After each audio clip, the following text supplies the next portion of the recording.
Welcome to the AFC East by NAFCo, where we have our audio finally working. I'm glad to bring that to you all today. And unfortunately, though, what we also have going on is a situation with Buffalo and a lack of the AFC East existing in the NFL going forth in this playoff session here, Paul. What happened? What? I want to say what happened there, Paul, but it's like I saw it. You saw the game. Cincinnati. Yeah, I was there. So I'm not even. I mean, I guess we might as well just go right into this. Although there does seem to be something. Oh, I see what happened. I'd like to get into the divisional round here, and discuss. What happened with the whipping there that Buffalo took from Cincinnati. The Bengals didn't. They showed up to play as a number 3 seed away in a snowy Buffalo. I mean, that was kind of impressive to me in that sense. I mean, it wasn't great if you're Buffalo, if you're the AFC East as a whole right now, but the. You see where I'm saying, though, Paul, is at the same time, give credit where credit's due. I think Cincinnati really showed that they mean business and belong in this championship game after what they did away on the road in a snowy, stormy Buffalo outdoor game. You know what's a good football snack, Perry? But pepperoni. Pepperoni's a great. See, he doesn't want to talk about the game. Cheese popcorn. Cheese popcorn, awesome. Just say. Oh, Perry. I'm gonna tell you, it's That's that's the sound of the cheese popcorn coming out the backside after the game. Excuse me, I'm on sorry this about one. that. Oh damn! Got on it. This is gonna be fun now. We got this board working. Oh man, this is zany in here. I don't know what to tell you. I just Stefan Diggs. They had to drag him back into the stadium to do a little chit chat with the media. And he did it. He just ran out, threw his jersey off. He was so upset about how he played and how the Bills played. They just played awful, and no one did anything good. Really, that's just one of those games. And but the last Monday night game against Cincinnati that lasted 9 minutes, you can see how this game was going to go by those 9 minutes. And I'm sure that I'm sort of. I don't like to see people get hurt, but, that saved our embarrassment on Monday night because they shut the game down. Because Buffalo's not playing good. Their momentum's gone down. Remember we talked about momentum? Yeah, that's the thing. The momentum in that game was very one-sided. Very much one-sided. Throughout the whole game, really, it just felt like the entire time, like the Bills were, Buffalo. Cincinnati was the first to strike. Buffalo, when 3 and out, they didn't get really past the 50-yard line in the first quarter, did they? Yeah, but maybe they did. But it was. Answered, but I'm just saying, but it just everybody was dropping everything. You were missing tackles. Everything was sloppy. You say it's because of the weather, but you know what? Cincinnati plays in the same weather as we do. So it's just, I don't know. They executed, we didn't. They owned the line of scrimmage of both sides. That's just how the game went. It just, it's where do you go from here as a team? I don't know. What do you think Buffalo needs help with? Well, I thought through watching this game, I really thought that it might be imperative that they end up putting Buffalo in the snow during their practice sessions. It seems to me like they're not ready to play in the snow, and that's not an excuse or bad weather playing in Buffalo. Yeah, I don't know, Per. Just like you, Buffalo's got lots of bad weather. I mean, they're the king of bad weather, and you're going to have a team out there that's just bad weather's their Achilles heel. How does that work?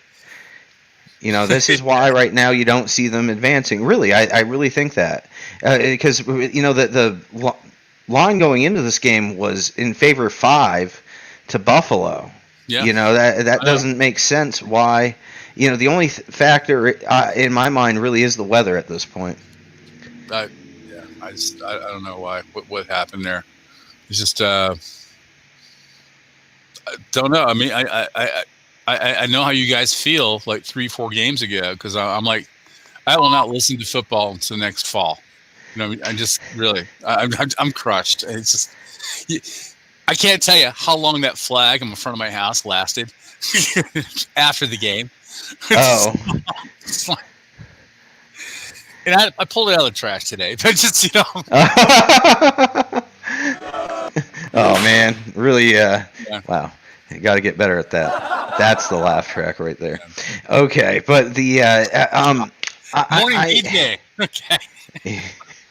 It's coming. It's happening. The morning buzz style. Okay. That's what we're going for. Right. Morning buzz style live stream. Paul,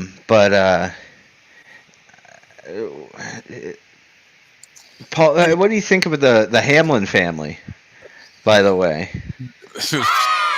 It was funny because we try to see. There's a Hamlin family. We just see just a blank snow. It's like, okay. Anytime you just see a blank wall of snow, oh, that's the Hamlin family. That's what we started saying, because basically, so what I diagnosed, I thought about this deeply. Morning, by the way. Yeah. What it was every time the cast, CBS was trying to show the Hamlin family that was in their suite in Buffalo, they had a panel window, like kind of a see-through glass, sort of plexiglass style, some kind of stadium glass window situation there. Epoxy. And it was something like that, epoxy, yeah, sure. And then you're shooting though from across the stadium through the field into that suite. Sure, the lens can do it just fine. However, the issue is a matter of lighting. You have bright snow falling right in front of through the entire field. So now you just have a wall of snow that's well lit because the stadium lighting is on and the sun is actually out, even though it's dim. The sun's out, so you're going against the sun and stadium lighting, NFL grade stadium lighting, and then you're going to then shoot through epoxy glass. Then you have the people standing there. They're backlit by the lamps in the room. So you have a silhouette angle to begin with, just from the way the lighting was. They were not front lit. So there was just no way you were going to get a good shot of them. So they basically just showed a wall of what we would see pretty much as a wall of snow and kind of a little pieces of a panel behind it, and it would say on a little in the lower third, the Hamlin family. And it was just the funniest shit to me. Tomorrow morning. When I look out my window and I see 7 inches of snow hit this area in 2 hours, I'm gonna go. You know my big picture windows. Yeah. I'm gonna go. That's the Hamlin family. Look out my window. Yeah, well, exactly. That's what I was saying. Tomorrow you will be seeing the Hamlin family outside your windows. Yeah, you're right. Yeah. Well, so basically, because we're expecting how many inches of snow are we expecting tomorrow? 7 plus a lot of ice. I already called in work, so. You already called in to work. Yeah, I don't have work tomorrow, thank God. Yeah, I had a doctor's appointment today. Friendly PSA: everybody get your D-tap. Well, I feel fine. I got a D-tap around 1 o'clock. It's like 9:15 now. Okay. And my it's just my shoulder has a little bit of tension, but it's only every 10 years, and then you don't have to worry about the rusty nails. It's pretty nice stuff. Well, that's pretty cool. You feel really? I mean, these everything else is all right. Yeah, everything else is good. Okay. Yep. Things are good. This is just maintenance, man. It's just been a decade. Well, how's the weight? I mean, of course they weigh you until you're. Oh yeah, I've just lost all kinds of weight. Yeah, don't worry about that.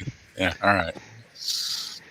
Okay. Jacksonville at Kansas City. Wow. That's a good rejoinder. It's 4 divisional matchup here for the AFC bracket is what we've been covering, and then for the next week we actually will jump into the NFC side because it's only 2 games at that point. But so here we are with Jacksonville 20 at Kansas City at 20-27. So Kansas City pulled it off, but man, Jacksonville was a competitor in this one. It's not the same story as what you saw in Buffalo. This was neck and neck throughout the game. You really felt like nobody had a firm grasp of each other there. The upper hand. This sort of felt like it came down a bit to who was going to score last. Well, I saw the game, believe it or not, and it was very enjoyable. It was pretty good. It was Yeah, that's the nice thing about these kinds of games. It was the last pass and that last pick that it was, it's pretty cool. Unlike the Dallas game. So it's like, yeah. Anyway, I have no life, so I watched football this past weekend. So anyway, no, Jacksonville. I like Lawrence. Lawrence is their franchise quarterback. He's going to be that way. The quarterback, their coach, is a prodigy of the coach that played of Reed. So I mean, he knows all his stuff. So that's pretty good. I'm talking Doug Peterson. Yeah. No, Doug Peterson. Yeah, no, he's got a good history right there. It's weird how the Eagles are kind of soaring right now, and Jacksonville went down. But Peterson's ousted out of the Eagles. I mean, a lot of people blamed him for destroying Carson Wentz. I don't know if that's really true or not. But because the thing is, Carson Wentz has fallen apart in other places, but he took the flack for the fall of Carson Wentz, so they ended up, now he's out in Jacksonville. And he's having a good time right now, especially after Urban Meyers. I mean, Urban Meyers had to screw himself out of the job. He was a golden boy going in. Well, that not had a so lot much going out. With Reich leaving the team to go to Indianapolis. Because Reich was, basically the offensive coordinator for Wentz. And when he left, and Wentz just like, oh my God. So that's when they won, last Super Bowl. What? I'm just I just thought it was well timed there with you. Okay. We're yanking out here, but I am. But the Kansas City system, I think you just see how Andy Reid's just got a powerhouse over there, and this is going to be a tough one. I'm definitely going to be watching next weekend because Kansas City versus Cincinnati, that's a tough matchup, man. That's a tough matchup, and we'll be talking about that after this. The AFCEast.org, that's our website. Check us out there. You can basically see us wherever we are. You can find us there as far as its services as a link tree. NAFCo.org, that is your one-stop shop for anything NAFCo. We're a non-profit organization where we help filmmakers and artists around the Western Pennsylvania, specifically area, really. WestPASystems.org. They are your 21st century electrical build contractor. Thank you very much for sponsoring NAFCo. And you got Mom Media Works. They are a filmmaking company based in Warren, Pennsylvania. Check them out on Facebook. How's James Nash doing? I haven't heard from them lately. Oh, they're doing great. But PerryLandry.com, that's your one-stop shop for all your Perry needs. Around the NFL, man, there's only one other side of the bracket for around the NFL, isn't there, at this point? This time of the year, it gets kind of different feeling, doesn't it? With it starts to feel empty a little bit, doesn't it? I see a lot of offensive coordinators getting fired, and I don't see any potential to replace them. You know what I mean? I mean, offense coordinator for what? The Dolphins are gone. Offense coordinator for what? Giants are gone. Offense coordinator for the Jets are gone. It goes on. So there's not enough offense or creativeness. And I'm not saying that the Bills' offense coordinator is not Dable. I mean, what's his name? Dim. I don't. Whatever. But there's a lot of firings going on. And I don't see quality people behind them.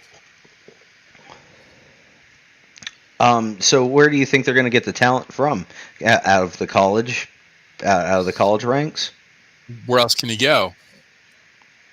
I mean, that's what I think. I think at this point you give it. It's not like the talent. There's nobody wanting that job of offensive coordinator for an NFL franchise, Paul. So I feel like the talent.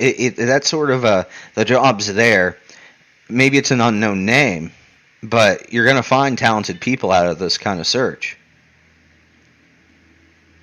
But of NFL, I mean, it has gone the playmaking and offensive calls on that. So it's one, and so I'm from college. So well, Harbaugh also from Michigan is going to. Is that what? Oof. So I'd like to apologize to our audience. Paul's actually experiencing a little technical difficulties due to, and it looks like you're back now, Paul. But we have a storm coming in here. We're out in DuBois, Pennsylvania, both of us in different residences. But there's a storm coming in right now, and I think it's affecting Paul's signal there. Paul, do we have you still? What I said is that Harbaugh's going to Denver. Yeah. Are here? Yeah, so it's you're here. Gotcha. Okay. All right. Yeah, you're here now. So what were you saying? Harbaugh is going to Denver from Michigan. He's okay. Gotcha. Is that a fact already? It's pretty much done deal. Okay, almost done deal. Gotcha. Almost done deal. Yeah. And what else we got going on in the NFL? Dolphins are lame. Well, I can show you the bracket here actually, where you see you got. So you saw this weekend with on the NFC side of the bracket, you had Dallas and San Francisco squaring off, and San Francisco won that one. That one was actually the tighter of these games because over in Philadelphia you had 7-38. I mean, the Giants, Giants were the away team there. The Giants were the 6th seed anyway going into this, so they were the biggest underdog left in the playoffs here, and they I guess showed that maybe there's a different, but Philadelphia made a statement, basically, is what I'll say, by being able to squash a team that did manage to make their way into the divisional round, and they just tore them apart. So, and they're already walking in on the number 1 seed. So, that's a statement to San Francisco that could barely squeak out the win versus Dallas, and now San Francisco doesn't have home field advantage like they did last week, going into this weekend. So we'll talk about that more. But that's what the NFC side, has to say there. Well, what I think.